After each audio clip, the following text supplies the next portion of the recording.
तो आप लोगों को बताया था ना, एक मेरी गर्लफ्रेंड थी जिसने मुझे रिजेक्ट कर दिया था। रिजेक्ट क्या करा था, मतलब बेटर ऑप्शन मिल गया ना यार। हमेशा लड़कियां मतलब वर्स्ट को नहीं चुनती, ये मैंने बताया था कि भाई प्यार है तो वो लड़का चुन लेता है।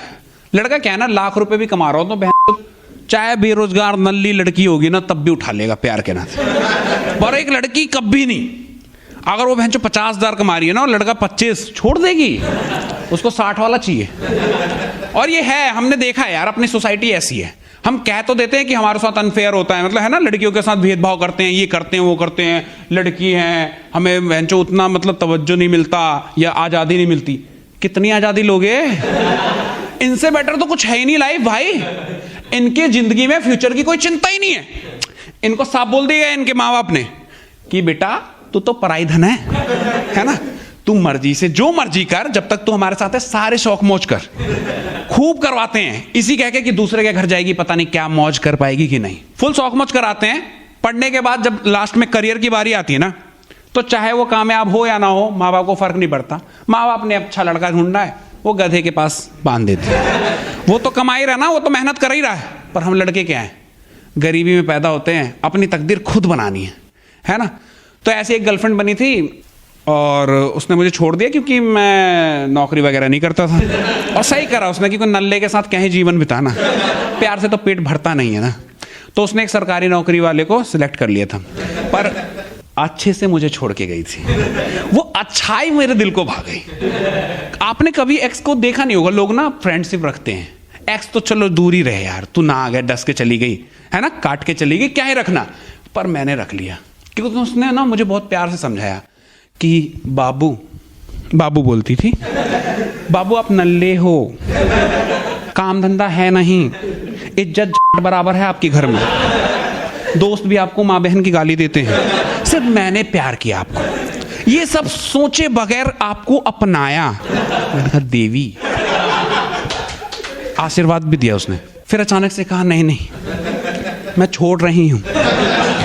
मैंने कहा ऐसा तो मत करो प्लीज देवी, अभी तो भगवान के रूप में मैंने आपको स्वीकारा था, भक्त को दूर मत करो। कहती बोला ना अब ये सारी चीज मुझे खल रही है ना, तुम्हारी औकात है कि मुझे सैंडल दिला सको ना। मैंने सैंडल तो दिला दूंगा। अरे समझो, बात सिर्फ सैंडल की नहीं है। और सैंडल मैं दिला देता, मेरे लिए टफ टास्क नहीं था, क्योंकि तुम्हारे भाई की इतनी तो सफाई है कि घर से पैसे चुरा सकूं। मैं चुरा लेता था इसे, 1000-1500 में पता लगता था, पर माँ बहन की गाली नहीं सुनता था। पर उसने कहा कि मैं सिर्फ सैंडल की बात नहीं कर रही हूं, मैंने ये एग्जाम्पल दिया है। मान लो सैंडल दिला दिया, उसके बाद क्या तुम मुझे स्कूटी दिला सकते हो? मैंने कहा निकल ले। और वो सच में निकल गई और कह के गई कि देखो जिस दिन कामयाब हो जाओगे ना, उस दिन तुम्हें मुझसे अच्छी लड़की मिलेगी और मेहनत करो कामयाबी पाओ। मैंने कहा निकलना बहन की बहन, तो दिल पे धक्का देके बहन जो मोटिवेशन भी दे रही है, पर फिर बोलती है कि देखो वही तो समझा रही हूँ, तुम समझो यार, अच्छे से रहो, मुझसे अच्छे डिजर्व करते हो, अच्छी मिल जाएगी, पर कुछ बनो।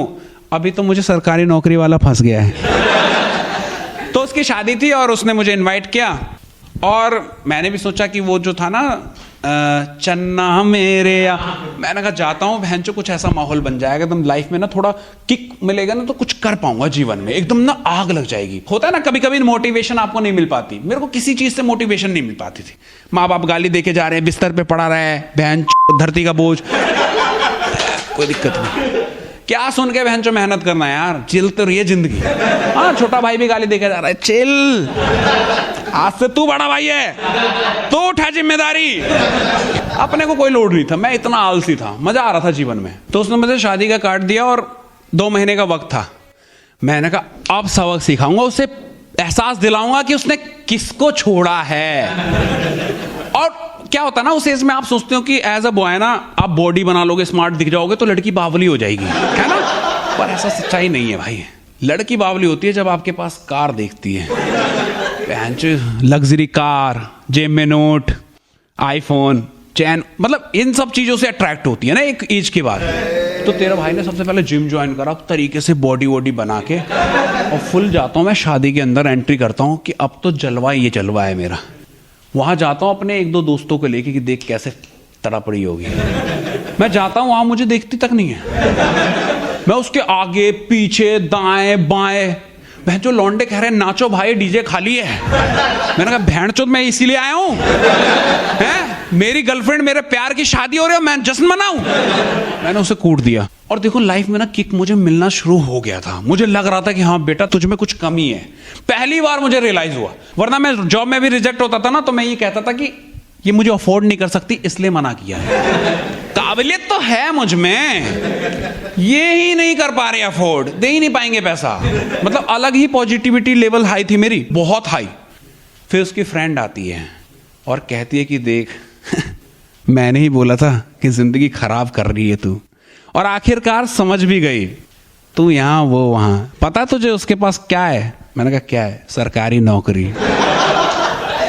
तुम्हारे भाई ने बहनचो उसी वक्त फैसला किया कि सरकारी नौकरी लेके रहूंगा।